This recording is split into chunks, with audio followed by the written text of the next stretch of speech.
네, 오늘 우리가 하나님이 우리에게 주시는 말씀은 로마서 1장 8절에서 13절 말씀인데요. 다 같이 봉독하겠습니다. 이것은 하나님 말씀입니다. 먼저 내가 예수 그리스도로 말미암아 너희 모든 사람에 관하여 내 하나님께 감사함은 너희 믿음이 온 세상에 전파됨이로다. 내가 그의 복음 안에서 내 심령으로 섬기는 하나님이 내 증인이 되시거니와 항상 내 기도에 쉬지 않고 너희를 말하며 어떻게 하든지 이제 하나님의 뜻 안에서 너희에게로 나아갈 좋은 길 얻기를 구하노라. 내가 너희 보기를 간절히 원하는 것은 어떤 신령한 은사를 너희에게 나누어 주어 너희를 견고하게 하려 함이니 이는 곧 내가 너희 가운데서 너희와 나의 믿음으로 말미암아 피차 안위함을 얻으려 함이라. 형제들아, 내가 여러 번 너희에게 가고자 한 것을 너희가 모르기를 원하지 아니하노니 이는 너희 중에서도 이 다른 이방인 중에서와 같이 열매를 맺게 하려 함이로되 지금까지 길이 막혀도다. 아멘.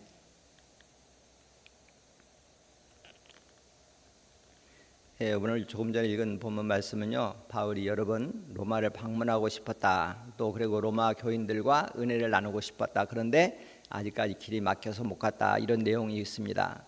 또 기도한 다른 아래에는 그 로마로 가는 또 좋은 길을 내가 얻고 싶다. 이렇게 기도한 내용들이 나와 있는데요. 이런 내용도 좀 살펴보고 그리고 중간중간 한두 서너 가지 또 우리가 그 교훈과 삶에 적용할 수 있는 말씀 나누도록 하겠습니다. 바울이 여기 가는 길이 막혔다 이렇게 되어 있잖아요. 가끔 우리가 어떤 기도할 때 즉시 응답되는 기도도 있고 하나님 뜻이 분명함에도 불구하고 즉시 응답되지 않고 이렇게 지체되는 경우도 있고 그렇습니다. 물론 마귀의 방해 때문일 때도 많이 있습니다. 그런데 대부분은 아직 하나님의 뜻이 아니거나 때가 아니거나 그럴 경우도 있고 또 우리가 나에게는 그것이 절실하고 또 합당하다고 생각하지만 하나님 보실 때는 조금 상황에 맞지 않을 수도 있고 욕심 때문일 수도 있고 이래서 기도가 응답되지 않을 수도 있는데 근데 조금만 길게 보면 기도가 다 응답된다는 걸 우리가 알 수 있고 경험할 수 있습니다. 그래서 기도 응답이 더디다고 실망하지 말고 하나님 뜻에 합당한 거라고 하면 우리가 인내하면서 기도하는 생활이 필요하다 하는 것을 배울 수 있습니다. 8절부터 살펴보면 먼저 헬라어로 이 프로톤맨이라고 앞에 이렇게 나왔어요. 제가 그냥 참고로 썼으니까 그 8절에 보면 그 한글 성경에도 먼저 이렇게 나와 있잖아요. 그 단어입니다. 그 단어 아래 나와 있는 게 프로톤맨이라고. 제가 뿌리교회 할 때는 헬라어 지금 알파벳부터 가르치고 있거든요. 그래서 우리 뿌리교회 분들은 이제 헬라어 성경을 아마 조금 지나면 노력만 하면 읽을 수 있게 될 겁니다. 뜻은 아직은 모르겠지만. 그래서 이 헬라어로 된 프로톤맨이 첫 번째라고 사실은 번역해야 돼요. 그러니까 우리가 그 영어에서도 한글에서도 그렇지만 기수가 있고 서수가 있습니다. 그러니까 첫 번째, 두 번째, 세 번째 하는 것은 순서니까 서수라고 우리가 이렇게 말하죠. 그래서 사실은 이것은 first, second, third, fourth 이렇게 나가는 그런 표현들이기 때문에 첫 번째다 이렇게 나와 있어요. 그런데 원래 그렇게 번역해야 사실은 언어적으로는 맞는데 본문에는 그냥 먼저 이렇게. 그 이유는 뭐냐면 둘째로가 없어요, 그냥. 그러니까 바울이 첫 번째는 이것이요, 두 번째는 이것이요, 세 번째는 이것이요 이렇게 나가지 않고 그냥 하나만 딱 얘기했기 때문에 그렇게 번역을 해놨습니다. 그리고 이제 먼저 이 말 다음에는 보통은 우리가 그 말하는 사람의 화자 주어 그 사람이 어떤 행동을 한다 이렇게 대부분 나오잖아요. 근데 바울이 여기서는 내가 예수 그리스도로 말미암아서 하나님께 감사를 드린다 이렇게 말하고 있습니다. 특별하지는 않는데 제가 이거를 조금 설명하는 이유는 뭐냐면 이 바울이 감사하는 태도가 그리스도로 말미암아서 내가 감사한다 이렇게 되어 있어요. 보통 우리가 감사할 때 감사합니다 이러지 예수님을 의지하고 예수님을 통해서 감사합니다 이렇게 말을 하지는 않거든요. 그런데 바울은 여기서 그리스도를 통해서 니아 예수 그리스도 이렇게 그리스도를 통해서라고 설명을 하고 있거든요. 그래서 참 바울답다 이렇게 생각이 들었습니다. 무슨 말이냐면 무엇을 하든지 다 예수 그리스도를 위해서 예수 그리스도를 통해서 이렇게 하고 있어요. 그래서 제가 이거를 잠깐 묵상해 보니까 이런 의미가 있을 수 있겠다 생각이 들었거든요. 우리가 뭐를 하든지 간에 다 예수님의 이름으로 예수님의 그 힘과 능력을 의지하고 한다고 또 우리가 그렇게 고백하고 실제로 그렇게 하게 되면은 내가 뭘 했다고 자랑하고 싶은 마음을 우리가 이겨낼 수 있을 것 같다. 왜? 뭘 잘했다고 다른 사람은 나를 칭찬할지 모르지만 사실은 그것은 내가 한 게 아니라 다 예수님을 의지해서 예수님이 나에게 힘 주셔서 한 일에 불과한 것이기 때문에 사실상 나로서는 내가 그걸 자랑할 만한 것이 아니구나 이렇게 생각하게 될 것 같아요. 왜냐하면 사람은 뭘 조금 잘하면 은근히 그거를 자랑하고 싶고 누가 좀 알아주고 싶은 그런 마음이 없지 않아 있어요. 거기까지는 나쁘지 않습니다. 근데 그거를 내 입으로 계속 자랑하고 다니는 사람들이 있잖아요. 그럼 덕이 좀 떨어지게 되죠. 그래서 이건 내가 한 게 아니라 내가 했지만 전적으로 예수님을 의지해서 여기 말한 것처럼 예수님으로 말미암아 된 일이구나 이렇게 생각하면 좋겠다. 그리고 바울이 이렇게 감사하게 된 이유가 뒷부분에 나오는데 거기 보면은 너희 믿음이 온 세상에 전파됨이라 이렇게 얘기되어 있어요. 그러면 이 너희 믿음이 온 세상에 전파된 거 이게 뭘 의미하나? 그러면 바울이 이제 이렇게 여러 지역을 다니면서 선교 활동을 했잖아요. 그럴 때에 로마 교회에 있는 그리스도인들이 참 신앙생활을 잘한다. 힘들고 박해받고 어려운 상황임에도 불구하고 서로 사랑하고 교회를 세우는데 힘쓰고 있다. 이런 이야기들을 아마 들었던 것 같습니다. 그래서 너희 믿음이 온 세상에 전파됨이라 이렇게 이유를 설명하고 있습니다. 실제로 당시 그 로마는 제국의 수도잖아요. 그래서 교통의 중심지이고 또 뭐 어느 나라든지 마찬가지지만 여행객이 방문하면 그 나라의 수도, 그 나라 수도는 어떤가 한 번씩 방문하고 싶은 그런 마음이 있을 것 같아요. 그 당시 로마 제국은 지금 뭐 요즘에 큰 수도에 비할 바가 못 되는 그런 엄청난 메가 시티였기 때문에 사람들이 이제 로마를 방문하고 싶어 했겠죠. 그러다 보면은 그리스도인들도 로마를 여행하거나 방문했지 않겠어요? 그러면은 일반 사람들이야 별 관심이 없었겠지만 그리스도인들은 로마 교회에 대한 그런 소문도 듣고 관심도 갖고 한번 방문도 해보고 야 여기도 예수 믿는 사람들이 있다더라 이렇게 했을 것 같습니다. 그리고 그런 사람들이 가서 이제 야 로마 교회 교인들 보니까 진짜 그리스도인답다 이런 얘기들을 했을 거라고 생각합니다. 그래서 사실은 좋은 교인은 가만히 있어도요 다른 사람들이 이렇게 좀 소문을 내준다 이런 생각이 듭니다. 물론 뭐 충성도가 높은 교인들은 어느 교회든지 자기 교회 목사님이 최고라고 다들 믿고 신앙생활 하죠. 그렇지만 이제 또 밖에서 보면 조금 더 객관적으로 보이는 거예요. 그래서 다 하나님의 은혜가 있고 좋은 교회이지만 그러나 또 그 중에서 어떤 교회는 진짜 교회답다, 진짜 그리스도인답다 이렇게 평가를 받을 수 있습니다. 그래서 그 우리 아름다운 교회도요 이렇게 새벽마다 나와서 기도하는 여러분들이 기도도 열심히 하고 또 주님 말씀을 받아서 서로 사랑하고 또 주변 사람들 불신자들에게도 친절하게 대하면서 복음도 전하고 그래서 우리 김 집사님 또 뭐 제가 누구를 알아서 하는 얘기가 아니고 그냥 감남 올려로 얘기하는 거예요. 박 권사님 보니까 야 저분이 다니는 교회 진짜 좋은 교회겠구나 이렇게 소문 나면 참 좋겠습니다. 내 아멘들을 안 하시네요. 그 로마 교회는 사실 바울이 직접 세운 교회는 아니라고 합니다. 그래서 그 로마 교회가 출생하게 된 백그라운드 보면은 그 예루살렘 방문했다가 오순절에 성령 체험하고 돌아간 사람들이 아마 모여서 신앙생활을 시작하게 된 것이 로마 교회가 되었을 거다 이렇게 얘기를 해요. 그래서 바울이 직접 개척한 교회가 아닌데도 불구하고 이렇게 로마 교인들이 신앙생활 잘한다는 소문을 듣고 진짜 이렇게 하나님께 감사를 하고 기뻐하고 그렇게 했어요. 그러면 바울은 어떤 마음으로 그렇게 할 수 있었을까 생각해 보면요. 바울은 이 내 교회다 네 교회다 이런 개념이 없었습니다. 모두가 다 누구 교회예요? 주님의 교회다. 주님의 교회니까 바울이 바라보는 관점에서는 모든 교회의 그리스도인들이 신앙생활 잘하기를 바라고 또 모든 교회가 건강하게 믿음으로 잘 세워지기를 바랐습니다.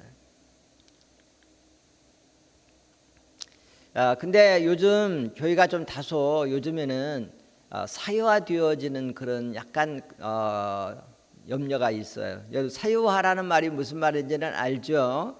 일부 분들이 교회를 마치 자기 것인 양, 자기 소유물인 양, 자기 비즈니스인 것처럼 이렇게 하는 부분이 없지 않아 있어서 걱정이 됩니다. 그래서 우리가 다 주님 앞에 가면은 뭐 저 같은 목사든 또 여러분 같은 일반 교인이든 어떤 자리에서 주님을 섬겼든지 다 그 행위대로 하나님께서 판단도 하시고 또 상급도 주실 거라고 믿습니다. 그러니까 우리가 교회에서 어떤 직분을 맡아서 조금 더 영향력이 있고 좀 더 임으로 이렇게 저렇게 할 수 있다 하더라도 내가 내 마음대로 할 수 있는 것이 아니라 철저하게 종의 마인드를 가지고 주님이 나에게 맡겨준 것을 내가 청지기의 정신으로 섬긴다 이렇게 할 때에 지금보다 훨씬 더 예를 들면 뭐 목회자든 장로님이든 일부 교인 어떤 파워 그룹이든지 이런 분들로 인해서 오늘날 지금 우리가 보여지게 있는 교회의 많은 문제들이 오히려 자정되지 않을까 그런 생각이 들어요. 그래서 저 같은 목사는 더더욱 이런 말씀 앞에 좀 겸손할 필요가 있다 이렇게 생각합니다. 그 다음 9절과 10절 말씀 보겠습니다. 제가 시간상 다 읽지는 않을 테니까 여러분이 눈으로 읽으시면 좋겠습니다. 이 부분은 바울이 기도한 내용인데 앞서 제가 말씀을 드렸어요. 서두에 두 가지 내용이 나옵니다. 하나는 바울이 로마 교회 성도들을 위해 항상 기도한다. 또 다른 것은 로마를 방문할 좋은 길을 얻었으면 좋겠다. 이렇게 하나님께 기도했다는 거예요. 그런데 여기서 바울의 한 가지 또 마음 정신 상태를 우리가 살펴볼 수 있는 좋은 그런 교훈이 있는데요. 바울은 복음 전하는 것이 정말로 전심을 다해서 하나님 섬기는 거다 이렇게 생각을 했어요. 물론 어떤 분은 교회당에 와서 청소 열심히 하는 것이 내가 하나님 섬기는 것이다라고 생각하는 분이 있고요. 또 어떤 분들은 목사님들을 잘 섬기는 것이 또한 하나님 섬기는 거라고 생각할 수도 있어요. 다 필요한 일들입니다. 근데 적어도 바울에게 있어서만큼은 그 포커스가 선교, 복음 전하는 것에 자기 삶을 온전히 걸었다 이렇게 성경에서 증거하고 있습니다. 근데 왜 그러면 이런 정신이 바울에게서 이렇게 투철해졌느냐 그러면 바울은 예수 믿는 자들을 잡아오게 넘기려고 다메섹으로 가는 중에 부활하신 예수님께서 찾아와서 이제 바울을 만나 변화시키잖아요. 그때 예수님께서 아나니아란 제자에게 이렇게 당부했어요. 이 사람 바울은 내가 이방인과 임금들과 이스라엘 자손들에게 전하기 위해 택한 나의 그릇이다 이렇게 말씀을 했어요. 그래서 그때 그 예수님이 찾아와서 만날 때 바울이 일시적으로 눈이 보이지 않아서 사람에게 이끌려서 아나니아라는 제자에게 가서 한수 받잖아요. 그리고 눈을 뜨게 됩니다. 그럴 때 아나니아가 아마도 그 예수님의 말씀을 바울에게 잘 전했을 것 같습니다. 예수님께서 당신에 대해서 이러이러한 뜻을 갖고 계십니다. 그래서 예수님이 특별하게 찾아오셔서 당신이 복음을 깨닫고 천국의 소망을 갖고 이렇게 살 수 있도록 은혜 베풀어 주셨습니다. 그런데 앞으로 남은 삶은 이제 이렇게 복음을 전하면서 사시는 게 주님의 뜻이에요. 이렇게 잘 전했을 것 같습니다. 그래서 바울은 그 후로 그 남은 인생 전부를 복음 전하는 데 바쳤다 하는 것을 성경은 증거하고 있죠. 그래서 바울이 이제 또 기도하면서 이제 이렇게 그 뭐라고 했냐면은 내가 쉬지 않고 너희를 말한다 이런 표현을 썼어요. 뭐 우리가 이런 표현은 별로 잘 안 쓰죠. 내가 너를 위해서 기도했다 뭐 이렇게 말을 하긴 하는데 쉬지 않고 너희를 말한다. 여러분들 기도할 때 다른 때는 저의 이름 거론하지 마시고요. 기도할 때 쉬지 말고 저의 이름 거론하실래요? 우리 전규태 담임 목사님 이름 거론하실래요? 예. 무슨 말이냐면 중보 기도해 드린다는 거예요.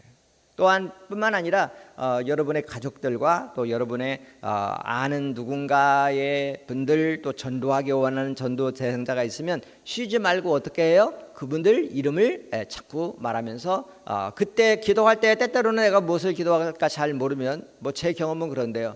갑자기 어떤 생각들이 막 떠오르고 그럴 때가 많습니다. 그래서 성령께서 기도 뭐를 기도해야 할지 이렇게 우리를 인도해 주시는 거잖아요.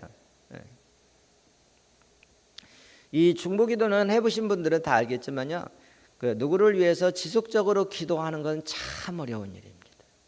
내가 그냥 돈을 한 100불 주고 말지. 기도를 계속하는 것은 정말 어려운 일이에요.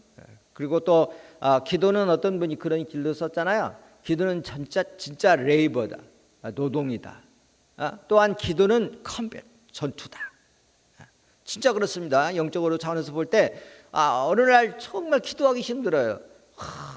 너무 힘들어요. 다행히 저는 뭐라고 기도해야 할지 잘 말이 안 나오고 생각이 안 날 때 하나님께서 방언할 수 있게 해주셔서 그냥 방언으로 기도합니다. 근데 희한한 거는요, 경험을 다 해봤겠지만 내가 방언으로 기도하는 순간 내 마음속의 언어가 다다다다닥 떠올라요. 이게 방언으로 끝나는 게 아니라 내 마음속에 동일하게 내가 알아들을 수 있는 말로 기도가 같이 가요. 이게 은혜죠.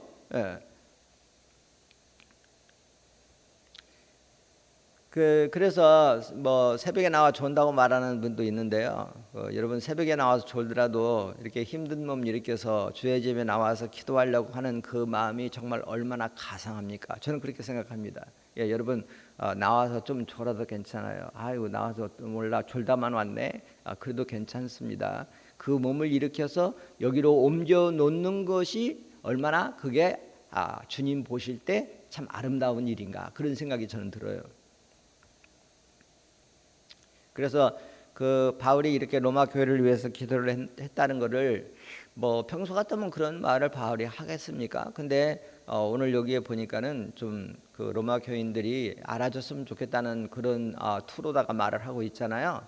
그것은 자랑하려는 게 아니고 바울이 어떻게든 로마 교인들과 친분 관계를 맺고 싶어서, 또 그동안 바울은 온 곳을 다 다니면서 복음을 전했는데 아직 가장 어떻게 보면 중요하다고 할 수 있는 로마는 아직 방문을 못했어요. 그래서 로마 교회 교인들이 당시 바울 그러면은 모든 그 믿는 분들은 다 존경하고 한 번쯤 봤으면 좋겠다, 그런 분이었기 때문에 조금 서운할지도 모르겠어요. 그래서 바울이 로마 교회 교인들이 서운해하지 말라고, 사실은 내가 여러 번 여러분들에게 가기를 원했지만 내가 마음이 없는 게 아니고 아직 지금 때가 또 혹은 길이 막혀서 못 간 거예요. 앞으로 기회가 되면 가려고 합니다. 이런 말을 전했습니다. 여러분, 우리가 사소한 것 같아도 교회 안에서 교제하고 서로 이렇게 좋은 관계를 만들어 가는 데는 서로 마음이 통하고, 또 서로 내가 당신을 사랑합니다, 내가 당신을 위하고 있습니다, 내가 당신을 위해 기도하고 있습니다, 이런 것이 조금은 서로가 이렇게 인지하는 게 도움이 될 때도 있다 하는 것을 보여줍니다. 그러면 바울이 로마 교인을 위해서 뭘 기도했을까 보면, 바울 복음 로마서 전체를 볼 때요, 그 로마 교인들이 율법이 아닌 믿음으로 의롭다함으로 얻는 복음을 잘 깨닫고 시험과 환난 속에서 끝까지 견디면서 하나님의 자녀답게 이렇게 성령의 인도받아 살기를 기도했을 거라고 생각해요. 왜냐하면 우리가 그 바울의 서신 가운데서도 그 구원의 복음, 또 어떻게 하면 우리가 구원받는가에 대한 뭐 교리 혹은 절차, 이런 거를 가장 잘 이렇게 기록하고 또 자세하게 설명한 말씀이 로마서입니다. 그리고 또 이제 약간의 또 다른 차원에서 우리가 물론 바울의 서신이 아닌 다른 측면에서는 갈라디아서도 복음과 또 율법의 관계 속에서 거기는 약간 믿음으로 살아가는 행함, 이 부분이 조금 더 강조되어 있고, 그래서 이 로마서는 다른 바울의 서신에 비하여서 볼 때 복음을 가장 강조하고 자세하게 설명해 놓은 말씀이다 하는 걸 알 수 있습니다. 그래서 오늘 이 말씀을 이제 한번 쭉 보면은, 그 바울이 그동안 어떤 삶을 살았나 하는 부분 조금 보면, 바울은 안디옥 교회에서 선교사로 이제 파송을 받았어요. AD 46년경이라고 합니다. 그리고 이제 한 10년에 걸쳐서 3번 선교 여행을 다니는데요. 제가 그냥 시간상 그림만 삼박 보여줄겠지만, 1차 전도할 때 터키의 지금 남부 지역이 됩니다. 지금의 터키예요. 여기가 소아시아가. 그다음에 두 번째 전도는 1차 전도 여행지를 사실상 한 번 더 돌아보면서 격려하고 위로하고 하려고 했는데 마케도니아 지역, 지금은 유럽으로 넘어가는 그 길목에 있죠. 그 지역에서 환상이 보여서 우리를 와서 도와주세요 막 이렇게. 또 성령도 갈라디아, 그 지금 터키의 중부 북쪽이에요. 거기 지역을 가서 선교하려고 하는 계획을 맡고서 인도를 하죠. 그래서 지도에 보는 것처럼 그쪽 지역으로 넘어가서 거기 보게 되면 빌립보, 데살로니가, 뭐 아볼로니아, 베레아, 그리고 아래까지 내려가서 보면은 거기 아덴과 고린도까지 이렇게 선교하고 돌아왔습니다. 그리고 3차 전도 여행도 이제 그 3차 전도 여행은 어찌 보면 거의 모든 지역을 다 아울렀어요. 이렇게 물론 이제 시간도 길기도 했지만 1차, 2차 전도 지역을 거의 다 아울러 다니면서 그렇게 한 번 더 복음을 전한 내용이 나와 있고요. 그리고 이제 지금 이 로마서는 그러면 언제 썼느냐 그러면은 바울이 3차 전도 여행하면서 로마 교회 방문할 수 있는 좋은 기록해 달라고 기도하잖아요. 근데 이때 바울이 어디에 있었냐면은 고린도 지역에 있었다 그렇게 합니다. 그런데 이제 지도상으로 이렇게 바울이 나중에 4차 로마까지 가는 여기 여행인데 요거는 사실은 조금 앞에 나왔어요. 나중에 이제 우리가 기회가 되면 한번 더 보겠지만은. 그래서 이 고린도 지역, 이 지도에서 고린도 지역이 이제 이렇게 표시가 되는데, 고린도라고 하는 것과 로마는 그 아드리아 해인데요. 그 해협으로 되어 있는 로마 인류리군 이렇게 되어 있는 부분은 아드리아 해라고 하는데, 거기 배 타고 가면 그냥 바로 건너갈 수 있는 그런 가까운 지역이었어요. 물론 뭐 배 타고 못 가면 고린도에서부터 저 인류리군으로 이렇게 또 위쪽으로 북쪽으로 올라서 육로로도 갈 수 있는 그런 길이 있었습니다. 그런데 때가 되잖아요. 왜냐하면 바울이 선교 여행 다닌 모든 지역에 비하면 고린도에서 로마 가는 거는 그렇게 먼 길이 아니었는데도 아직 길이 열리지 않았다 이렇게 되어 있습니다. 자, 그 다음 11, 12절에 시간이 너무 많이 가서요 얼른 하고 마칠게요. 11, 12절에 보면 어떤 신령한 은사를 너에게 나눠주어서 내가 너희를 믿음을 이렇게 견고하게 하고 싶다. 근데 여기서 나오는 어떤 신령한 은사가 뭘까 그러면은 전체적으로 볼 때 사실은 그 성경의 이 기록 그 언어상으로 보면 보통 성령 예수님 대문자로 나오잖아요. 그런데 헬라어 원문에는 소문자로 퓨누마티콘 이렇게 퓨누마티콘 그 앞에 그 파이 같은 단어가 대문자가 아니고 소문자로 이렇게 돼 있어요. 그래서 대문자로 크게 쓰이면 보통은 영이라는 뜻인데 성령을 같이 말하고, 그 소문자로 쓰이면 그냥 영, 스피릿, 우리도 영을 갖고 있잖아요. 그냥 영이라고 하는 뜻인데, 그래서 사실상 이 문자적으로는 성령의 은사를 가리키는 것 같지 않지만요, 그 로마서 12장 6절 이하의 바울이 성령의 은사에 대해서 여러 가지 쭉 설명을 하고 있습니다. 거기 보게 되면 예언의 은사, 섬김의 은사, 가르치는 은사, 위로의 은사, 구제의 은사, 다스리는 은사, 긍휼의 은사 이렇게 많이 얘기하고 있어요. 이런 것들은 보면은 우리 교회 신앙생활에 우리가 믿음을 세워가는데, 교회를 섬기는데 다 필요한 영적 재능들이에요. 그러니까 바울은 이 로마 교인들에게 이와 같은 성령의 은사를 받도록 인도해서, 그래서 그 은사를 받은 성도들이 교회를 잘 섬기고 서로를 또한 세워가도록 그렇게 하고 싶다라는 그런 말입니다. 이 은사에 대해서는요, 사실 한국 교회가 이전 세대에 약간 문제가 좀 있었어요. 은사 받은 분들이 좀 교만해져 가지고 목사들 말도 잘 안 듣고, 또 교인들은 그 은사 받은 사람들의 주변에 모여서 그 사람들 막 이렇게 어울려 다니고, 그러면서 교회가 오히려 분열 분란을 일으키는 그런 측면이 있었어요, 없었어요? 있었어요.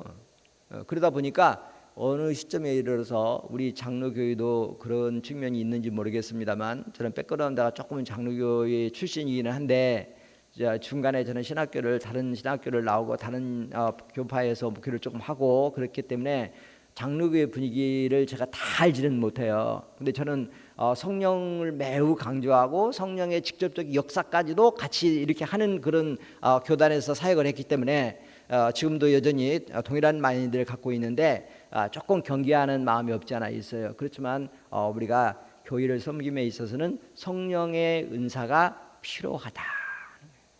그리고 또 하나 조심할 건, 혹시 하나님이 나에게 그런 은사를 주셨다고 하는 분이 있으면 그거는 철저하게 교회를 섬기고 주를 섬기도록 주신 것이지 그걸로 뭘 하라는 거 아니라는 걸 기억하고 있는 듯 없는 듯 교회를 열심히 섬기면 그게 최고다.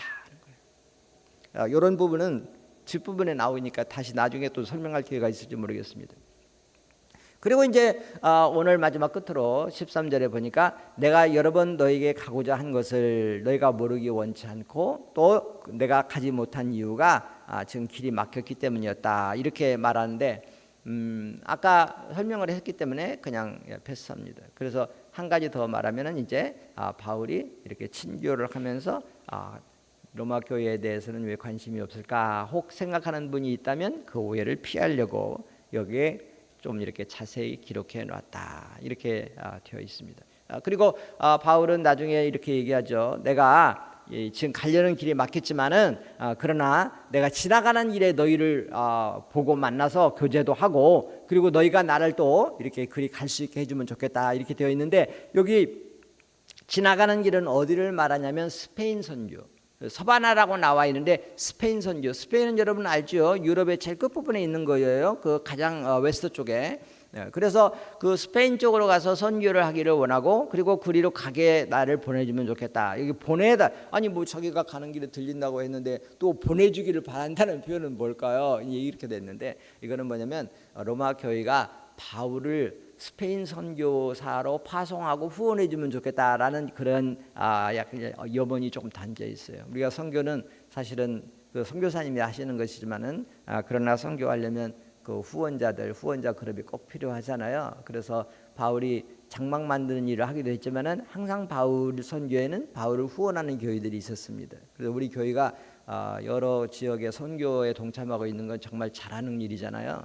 그렇게 그 일을 잘하려면 어떻게 해야 되겠어요? 우리들이 기도하고 또 마음을 모아서 또 선교 헌금도 동참하고 이렇게 하면서 우리 교회도 선교를 계속 담당해 가면 주님이 보실 때 하나님 보실 때 물론 모든 교회는 정말 내 자식같이 주님은 그렇게 사랑하시지만 그러나 선교에 힘쓰는 교회, 선교에 힘쓰는 그런 그리스도인을 누구보다도 주님이 귀하게 여기시겠구나 그런 생각이 들어서요. 우리도 앞으로 이렇게 선교에 좀 힘쓰면서 그렇게 할 수 있으면 좋겠습니다. 그리고 나중에 이제 어떻게 바울이 로마에 가서 선교 현장이 열려지는가 하는 부분이 이제 지금 띄운 PPT인데 이 부분은 우리가 다음에 기회가 있으면 그때 이어서 말씀드리도록 하겠습니다. 여기까지 오늘 말씀 마치겠습니다. 기도하겠습니다. 은혜 되신 아버지 하나님 감사합니다. 오늘 주신 말씀이 우리가 신앙생활 하는데 어떤 면에서라도 잘 적용이 될 수 있도록 성령 하나님께서 말씀을 생각하고 떠올르고 기억나고 또 그 말씀을 삶에 적용할 수 있도록 인도하여 주시옵소서. 모든 것 예수님의 이름으로 기도합니다. 아멘.